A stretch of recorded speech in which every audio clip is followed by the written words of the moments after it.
After over 1,000 milkings and over a year worth of milking our dairy cows with our Melasty Milker, we wanted to chat with you guys on some of the pros and the con about this milking machine. Why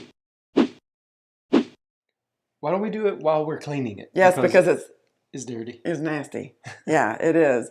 So our milking machine is portable, but we leave it out in the barn with where we milk in the parlor for the majority of the time because it's really heavy and it's a little bit cumbersome. Um, and it's a long ways from our house. So we leave it out there, thus it gets a little bit of, cow dirt, Right? cow compost on it Yeah. and and dust and all of that. So Happy's currently dried off. Yeah. So as we dried off the cow, we brought the machine in because there's no reason for it to be sitting out in the barn, and it was cold, and we knew we needed to get it all cleaned up. So it's just been sitting in our garage, waiting on us to clean it up. And Happy is going to have her calf next month, so we just want to get everything ready for when she calves. So the irony in this whole entire process is the fact that when we started a farm, one of the things that we discussed was we didn't really want to get dairy cows. Y'all, after I graduated from the University of Central Florida, I got a job working environmental engineering stuff at large scale dairy farms. And when we talked about having a farm, that was the one thing that I was like, no, I do not want dairy cows. So there we were, sitting in our RV, working on building this farm and trying to figure out what we really wanted to do with our life, I guess.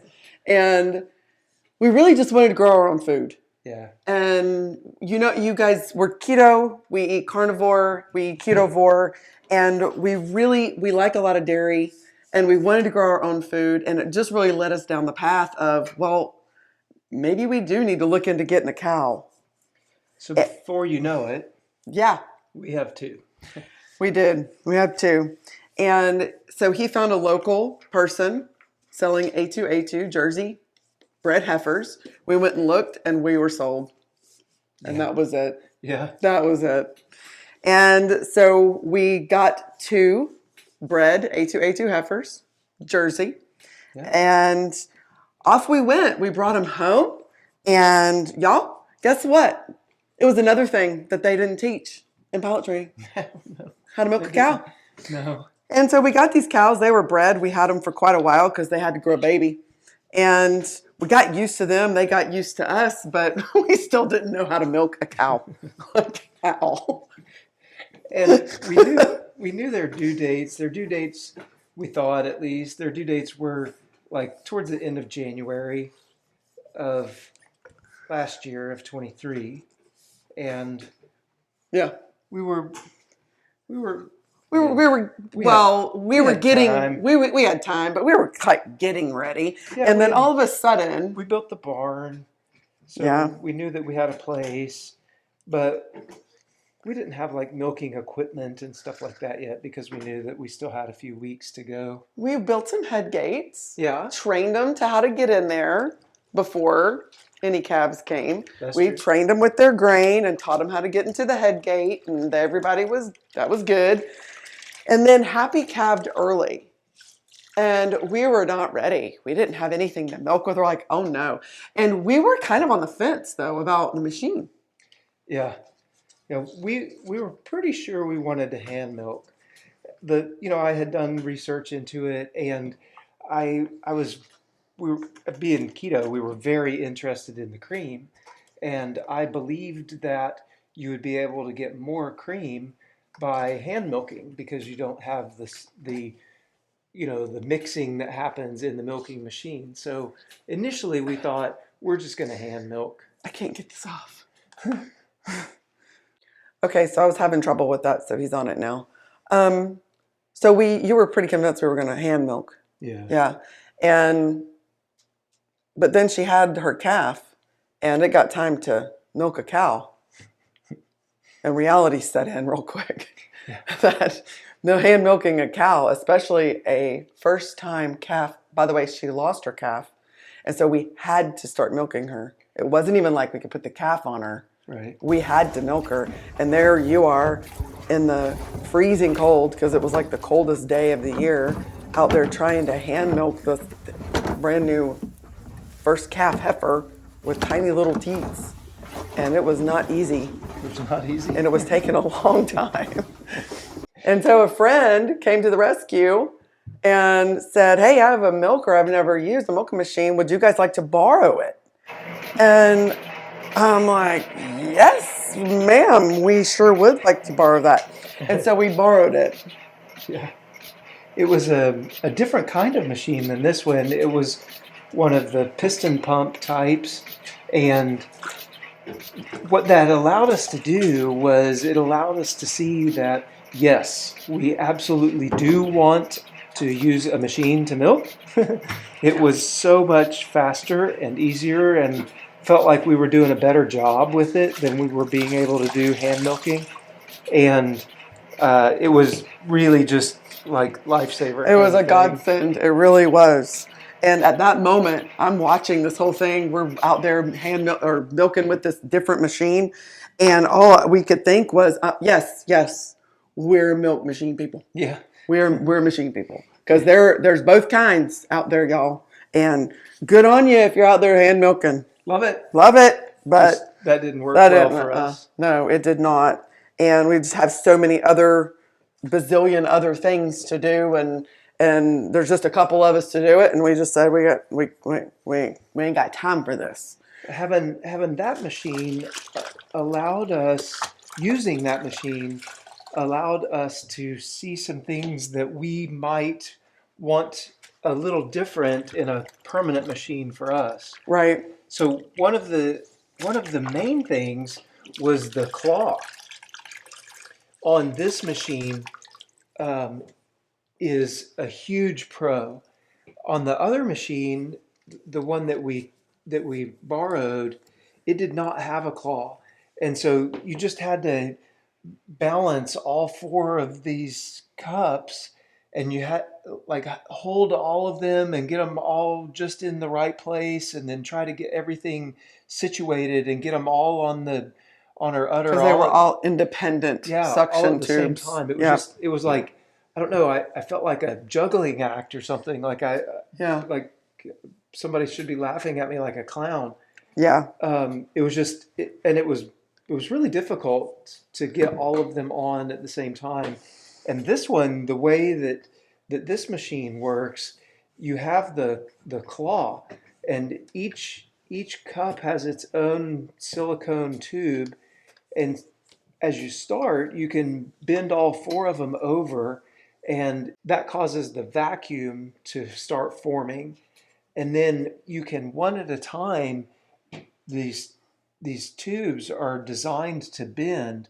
There's little creases in the tube, and so as it bends over, it'll crease off, and then when you're putting it on, you double crease it, and then you can just slowly let it extend upward, and the vacuum really starts working. And it just sucks right up onto it when you do that. It works really well, and it allows you to put them on each one individually. Mm-hmm. Great feature on these is the claw. Yeah, love that.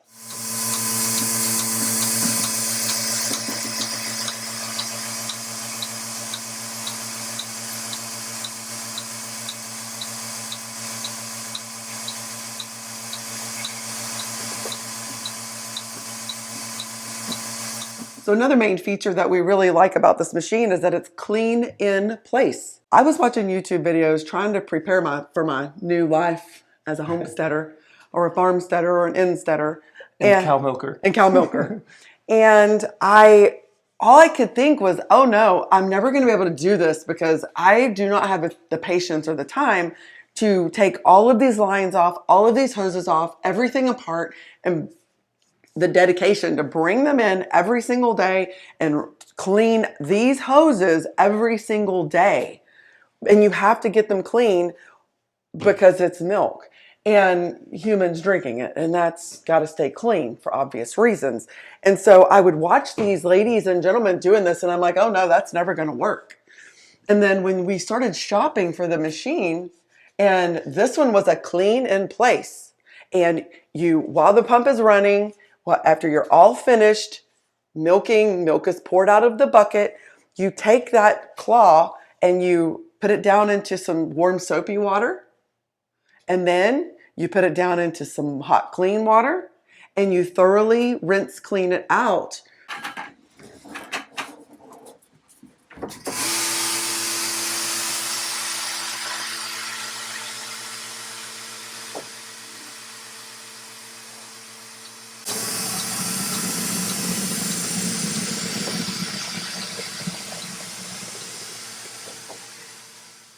Through the week, and then once a week, then you bring the hoses inside and take them apart like I'm taking them apart now and give them a thorough cleaning. But you're not doing it every day, twice a day. At one point, we were milking 2 cows twice a day. How on earth? That's all we would have gotten done. Yeah. And I no, because we got to eat too. And so with that, that feature on this machine sold. Like absolutely.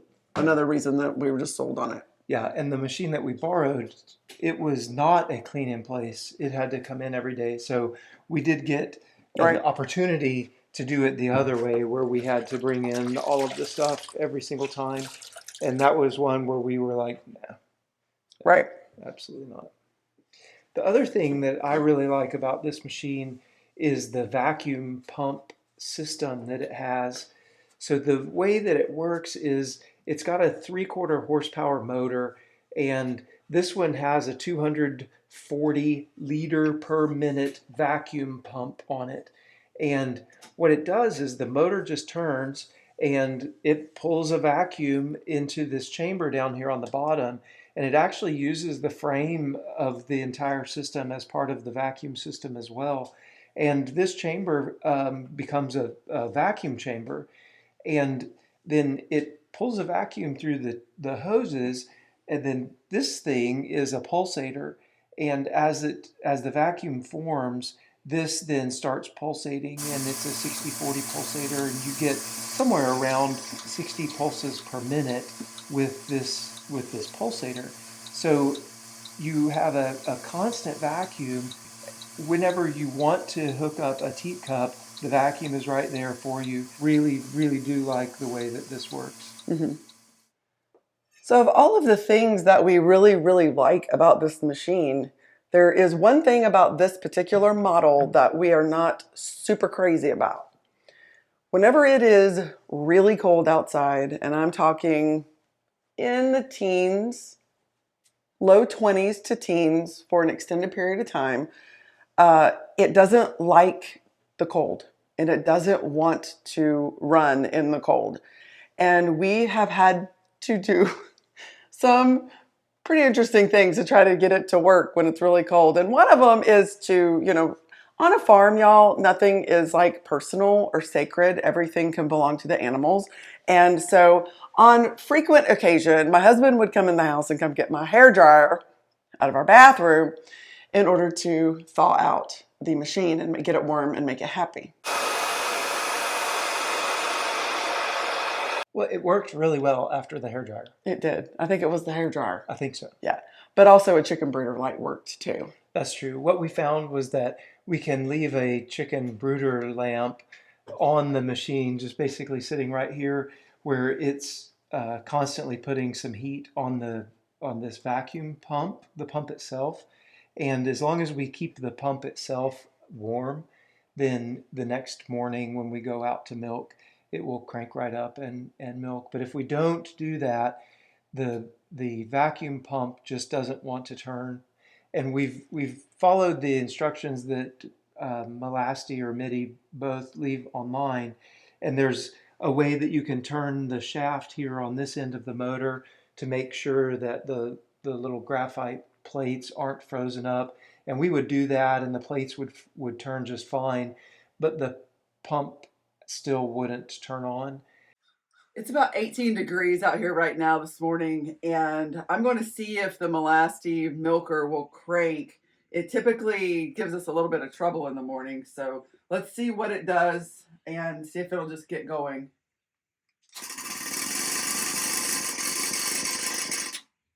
Nope, it's struggling this morning. Really sluggish. You can hear it just not wanting to get going.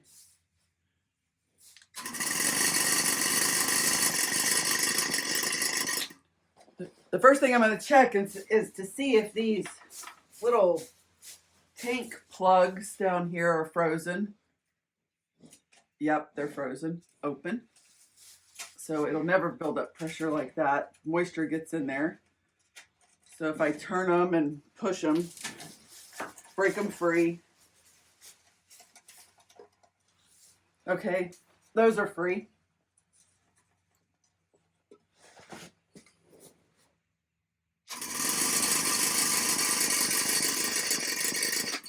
It wants to and it's trying, but it's just still too cold.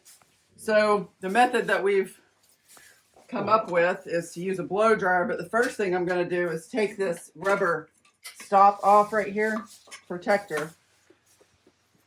This is the, I guess, the drive shaft of sorts. They say you can clamp to it and spin it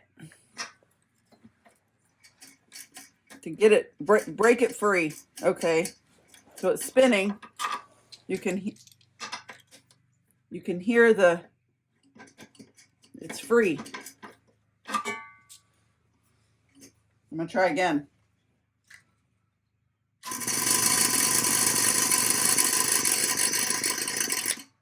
Still too cold. Now we'll do the blow dryer. And I think, I don't know, it's just an issue with the cold.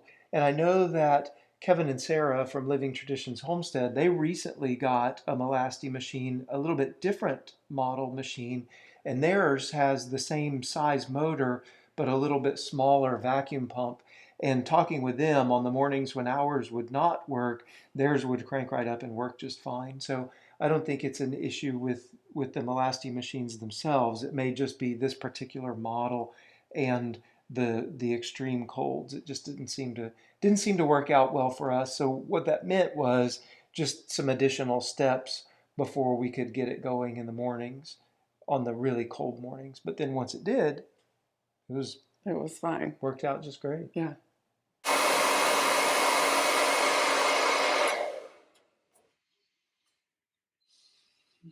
Six.